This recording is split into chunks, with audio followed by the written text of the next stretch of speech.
C'est un cadeau qui peut paraître inattendu et pourtant vous serez très nombreux cette année encore à le recevoir. C'est un livre et même le livre le plus vendu au monde. Je vous donne un indice.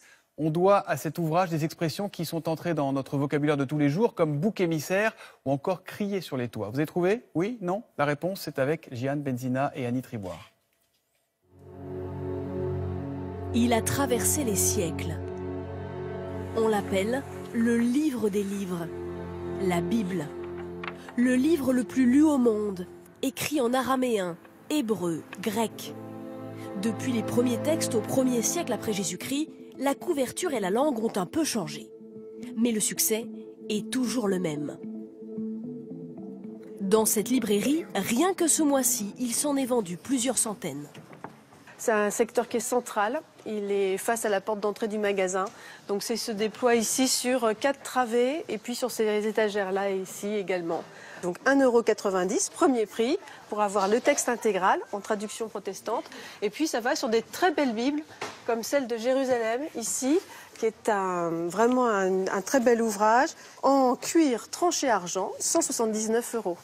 La Bible est le livre le plus vendu à ce jour, 4 milliards d'exemplaires, devant le Coran, 3 milliards, Don Quichotte, 500 millions, ou la saga Harry Potter et ses 450 millions d'exemplaires vendus.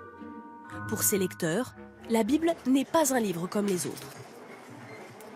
Ça se démode pas, on peut l'ouvrir à n'importe quelle page, pour lire une ligne, 10 pages, il faut l'avoir.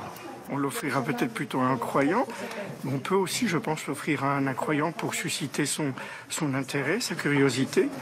C'est un livre qui reste d'une actualité étonnante. Aujourd'hui, elle s'adresse vraiment à tous les publics. Mais pour cela, il a fallu user d'huile de coude. Au Moyen-Âge, c'est à la main, par le travail des moines copistes, que la Bible se diffuse. 1 an de travail pour un ouvrage comme celui-ci. La traduction latine élargit le nombre de lecteurs, mais un livre va tout changer. Voici l'une des premières Bibles imprimées par Gutenberg au XVe siècle, la Mazarine.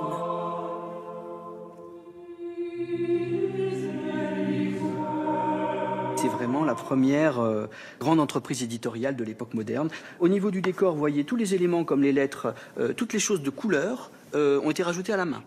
C'est une technique nouvelle, on ne veut pas effrayer le futur acheteur. Et donc il fallait correspondre à cette attente. Ce qui explique qu'on est dans un livre, certes imprimé, mais selon des codes de mise en page et d'écriture qui sont encore ceux des manuscrits médiévaux. Depuis, des centaines de Bibles ont été imprimées dans des milliers de traductions. Parmi elles, certaines sont tombées dans le domaine public. Un texte libre de droit, serait-ce une manne pour les maisons d'édition? Un éditeur peut être tenté de se dire je vais reprendre une traduction des années 1920 ou des années 1880 et puis je vais avoir ma Bible et puis je vais occuper le marché de la Bible. Mais ça ne marche pas comme ça. Parce que cette Bible qui a été pensée à une époque, elle devient symptomatique de l'époque. La Bible, c'est un fantastique miroir. Donc si on veut adresser une Bible à ses contemporains, eh bien il faut produire un travail, encore une fois, prodigieux, d'intelligence, de traduction, de révision et de commentaires. Traduire et retraduire. Dans ce temple de Compiègne, le pasteur Nicolas Farelli participe à une traduction en français courant. Les manuscrits originaux ayant disparu, il s'appuie sur une traduction grecque de l'Ancien Testament qui fait autorité et sur l'un des plus vieux manuscrits encore existants du IVe siècle. Aucune ponctuation, des lettres grecques en majuscules. Voilà ce que ce paragraphe donne en français. En fonction de l'endroit où le traducteur place les espaces et la ponctuation, le sens du texte peut changer. Il peut y avoir des manières très littérales de traduire le texte qui ne sont pas forcément très belles à lire ou très simples à lire. Et il y a des manières plus dynamiques de traduire le texte pour rendre le texte plus actuel, plus audible aujourd'hui.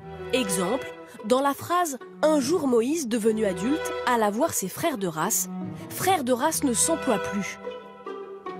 Il est remplacé par les Hébreux. Généralement, il faut retraduire à peu près tous les 25 ans une version, parce que le vocabulaire change, parce que la société change aussi. Signe des temps, la Bible se diffuse aujourd'hui en format numérique. Sur ce site, en temps réel, s'affichent les textes bibliques en train d'être lus sur les applications mobiles dans le monde entier. Aujourd'hui, une Bible sur 5 est diffusée en ligne.